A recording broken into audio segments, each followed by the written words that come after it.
जेव्हा दादांचं जे शव होतं ते हॉस्पिटलमध्ये त्या ठिकाणी ठेवण्यात आलं होतं, इथे बसलेले सगळे जे अधिकारी आहेत ते मात्र सह्या काढण्यात आणि सर्टिफिकेट काढण्यामध्ये नरहरी झिरवळ जे आहे ते त्यांच्या कार्यालयामध्ये जी अँटी करप्शन ब्युरोची रेड पडलेली होती त्या प्रकरणामध्ये काल त्यांची जरा कान उघडणी करण्यात आलेली आहे. तुमच्यामुळे पक्षाचं नाव आणि प्रतिमा मलिन होतीये अशा लोकांमुळे. सोबतच विलिनीकरणाचा मुद्दा काढणारे जे खोसकर होते त्यांना सुद्धा झापलेले असं कळतंय.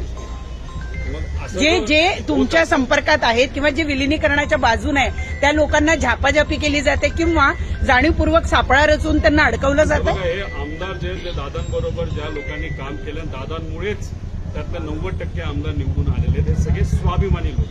त्यांचा आवाज तुम्ही काय दाबू शकत नाही. आणि तुम्ही म्हणता त्या पद्धतीची चर्चा ही लोकांमध्ये आहे की नरहरी झिरवळ यांनी विलिनीकरणाबद्दल सकारात्मक, दादांची भूमिका काय ते तिथं उघड न घाबरता ते बोलले, म्हणून कदाचित हे जे काय झालं ते मुद्दामून काही वेगळी कॉन्स्पिरसी आहे का त्यांना अडकवण्याची, त्यांना अडचणीत आणण्याची, त्यांना भीती घालायची.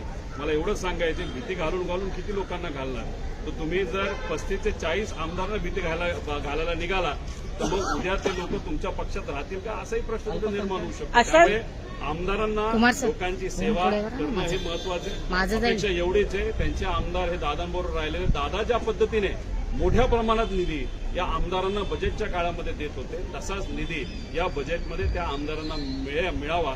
त्याच्याचबरोबर या सर्व पक्षांकडनं, मोठ्या नेत्यांकडनं ज्या लोकांकडे आम्ही पोहोचू शकत नाही, भेटू शकत नाही, आम्हाला वेळ मिळत नाही, त्यांना भेटून हे इन्व्हेस्टिगेशन दादांच्या बाबतीतलं योग्य पद्धतीने त्या ठिकाणी व्हावं असं सुद्धा त्या ठिकाणी आम्ही सांगतो. त्याच्याचबरोबर उद्या परवा जेव्हा केव्हा आम्हाला मुख्यमंत्री साहेब, उपमुख्यमंत्री साहेब वेळ देतील तेव्हा पुण्याचा जो रिंग रोड आहे त्या रिंग रोडला हे अजितदादांचं नाव त्या ठिकाणी दिलं गेलं पाहिजे अशी मागणी आम्ही करणार आहोत.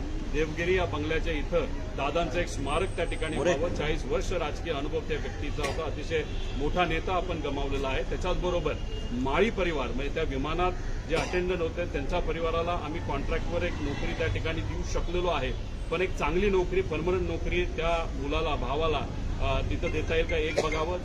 जाधव परिवार म्हणजे जे प्रायव्हेट सिक्युरिटी होते त्यांच्या मुलामुलींच्या शिक्षणाची जबाबदारी आम्ही घेतली, पण त्यांच्या ज्या मिसेस आहेत त्या ठाण्यामध्ये महानगरपालिकेमध्ये कॉन्ट्रॅक्टवर काम करतात. एकनाथ शिंदे साहेबांनी मी विनंती करतो आपल्या माध्यमातून आम्ही भेटू, पण त्यांना परमनंट त्या ठिकाणी करावं. आणि पाठक ह्या ज्या को पायलट होत्या त्यांच्या परिवाराची एक व्यक्तिगत इच्छा आहे जी मी या टीव्हीवर मीडिया समोर तिथं बोलू शकत नाही, ती सरकारकडनं, ते सुद्धा दिल्लीच्या सरकारकडनं होऊ शकते.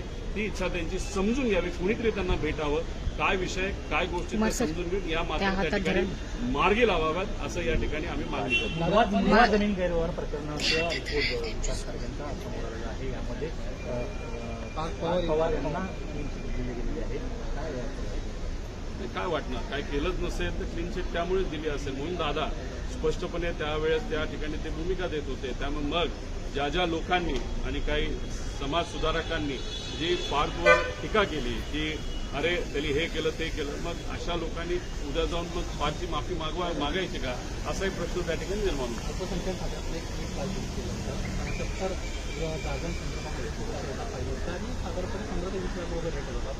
आम्हाला जे कळालेलं आहे 20 ते 25 लाखाचा रेट त्या ठिकाणी होता. दादांनी त्या फाईलचा विरोध केला असं आम्हाला कळतंय.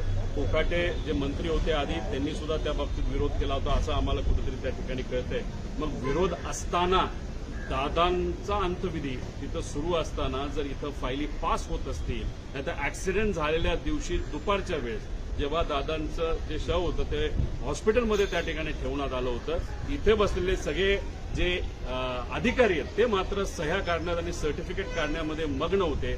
माणुसकी कुठेतरी संपलेली आहे का असं कुठेतरी आपल्याला म्हणावं लागेल. तुम्ही स्थगिती दिली असली, एन्क्वायरी लावली असती तरी आमचं मत आहे की जे कोणी जबाबदार आहेत पुढच्या 10 दिवसामध्ये हे जे काही एन्क्वायरी ती व्हावी. कारण का राज्य सरकारमध्ये एन्क्वायऱ्या लागतात, बऱ्याच लागतात, पण कधी कन्क्लुजनला त्या ठिकाणी जात नाही. 10 दिवसात निकाल द्या. अधिवेशनाच्या आधी या व्यक्तीला आम्ही बरखास्त केलं असा एक मोठा संदेश या महाराष्ट्रामध्ये द्यावा असं या सरकारला विनंती करतो. मुलुंडमधल्या मेट्रो पूल जो अपघात झालेला आहे त्यामध्ये अमित ठाकरे यांनी एक आता एक फोटो दिली आहे ज्यामध्ये माणुसकीला शून्य किंमत असल्याचं म्हटलेलं आहे आणि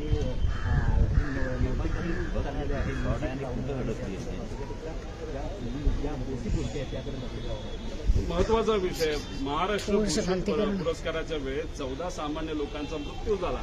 एसआयटी फॉर्म झाली. काय झालं ते एसआयटीचं म्हणजे कुठे धुळखाट पडली म्हणजे लोणचं घालायचं का सगळ्या एसआयटीचा असा त्या ठिकाणी विषय आहे. त्यामुळे सरकार काय करतं फक्त कुठंतरी एखाद्या विषयावर पडदा घालण्यासाठी एसआयटी फॉर्म केली इन्व्हेस्टिगेशन आम्ही करतो पण ते पडलंच कसं आणि त्याच्यात एका गरीब व्यक्तीचा सामान्य व्यक्ती मध्यमवर्गीयाचा तिथं मृत्यू त्या ठिकाणी होत असेल.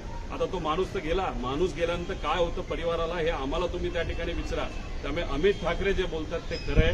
कुठंतरी या राज्यातून जे कुठले नेते आहेत त्यांच्या मनातून आणि अधिकाऱ्यांच्या मनातून माणुसकी संपले असं आपल्याला त्या ठिकाणी म्हणावं लागेल.